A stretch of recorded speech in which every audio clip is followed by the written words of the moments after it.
So welcome, we are here at the Animal AgTech Innovation Summit in Dallas, Texas. We are here with Völur, and y'all have some amazing technology that's coming across. Tell us a little bit who you are and what Völur is. Great, yeah, hi, we're Völur, Team Völur from Oslo in Norway, and we're using data and AI to optimize the supply chain, specifically with a scheduling solution at the plant level. So working with the factories in both beef and pork, and using our technology to help with the creation of the scheduling solution. Okay, so how would you articulate that to a consumer on why this is important to even have in the first place? Great question. A couple different answers to that. The first one being sustainability. Everybody's looking to be more sustainable generally. If we can make more out of less, in other words, use the animal more efficiently at the plant level, it reduces greenhouse gas emissions. We aren't oversupplying. It's great for pricing because we're making the right things for the consumer when they want it, and we help with the scheduling and making sure that happens. Wonderful. And so how are you capturing this data, and what does that process look like on digesting that data, and what kind of reports it's spitting out that we can understand? Yeah, sure. So we take the data from a lot of the equipment that's on site in the processing facility, and then we're able to really extract that from either an ERP system integrated into our model with an API feed, or using what sometimes is still the Excel spreadsheet from the guys on the floor. And what we do with that is then interpret it into really actionable solutions for how to quantify realizing the value. So I would say that we take the data and make it into kind of really understandable metrics. Wonderful. And so that data collection is essentially a camera, right, that is capturing this information, and how is that, what's the analysis of what that camera is doing on that data, or on that carcass? Sure. So a couple different things. A camera is one tool, right? Okay. It can tell us a lot about the carcass, what it's graded, how fat it is, right? What its weight is, and then we can stage those carcasses in a logical fashion for harvest and processing out of the chill.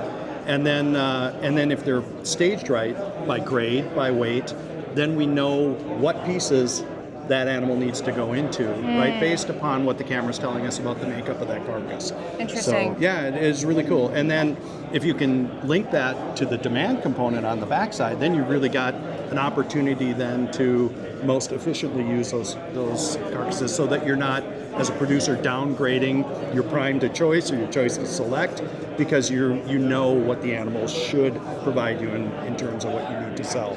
Well, I think it ties back to your efficiency that you were talking about earlier about even labor.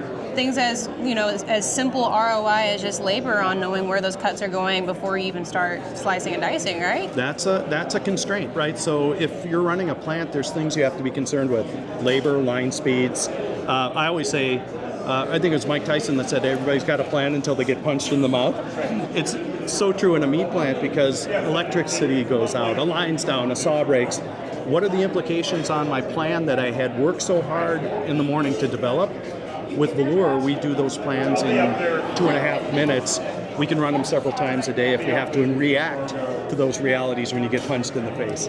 I would also say as well, from a metrics perspective, we can look at like waste efficiency, inventory levels and optimizing them, and also from a time management perspective. Something that would have taken an hour now takes under 4 minutes. So wow. We can look at the many metrics from either the lens of time efficiency, yield and ROI, or a sustainability metric.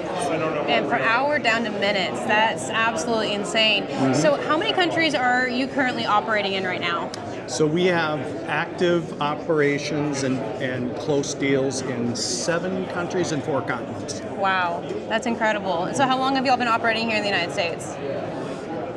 That's a great question. I love that question. We've been here a long time. Yes. And we cut our teeth here in the United States with a small beef producer called JBS. The small guy. Yeah. Never heard of him. Yeah. And so, which has led us to JBS in Australia. So it's been really nice. But we've been here for several years. Very process nice. Proving our right. product. That expansion has probably been really unique to see on your end, on the adapting of the new technologies coming in, right? we see that there's a lot of enthusiasm for looking at technologies such as Völur, and what the application is really the appetite internally for change, looking to be ahead of the game, looking for the opportunity to increase the kind of optics and revenue from something that's quite simple to implement. So yeah, it's been great. And it's been interesting on the consumer front. You see people now are wanting to learn more and understand the meat that they're consuming and buying at the retail counter. So between the different countries that you're operating in, is there a similar trend of certain goals and expectations that these packing houses are trying to accomplish, or is there maybe something that a little different on trends lines between different countries or continents? Yeah, I think one of the most important is legislation and regulation, right? So priorities in Europe are much different than they are here in the States or Australia. So far, less rules around. For example, I think it's Belgium is looking for a 10% herd reduction in throughput. And how are you going to get there and still satisfy your demand? You have to get much more efficient. Over here, it's a little different story here in the States and Australia. It's all about profitability, right? What can your software do to me? And by the way, if we become more efficient and reduces greenhouse gas, that's nice to have as well. But the lead punch here in the States is, of course, profitability. Absolutely. Yield improvement and efficiencies. Mm-hmm. Yeah. That dollar for the customer is what we're chasing. So what's coming down the pipeline for Völur? Yeah, so we've got lots of innovation happening within the team. From a product perspective, scheduling's moving to demand planning as well. So that's to help both the producer on farm or feedlot to come through into the kind of more processing plant, and then also on the supply and demand side, so forecasting that. Additionally, so that's a product perspective, and then from a business perspective, we really see an opportunity growing with a partner that we've got at the moment in growing geographically and kind of across proteins too. So really excited for that. It's a lot of exciting stuff. Yeah. Well, so if people who are wanting to learn more about Völur, how do they get in contact with you or the company in general? Yeah, thank you. So you can go to Völur.no or Völur.ai. Try Völur.ai. And then you can book a 45-minute meeting with us directly on our website. It's super easy. Or reach out to either Anna or myself at Völur.no. Wonderful. All right. Well, thank you guys for your Thank you very time. much. Appreciate it.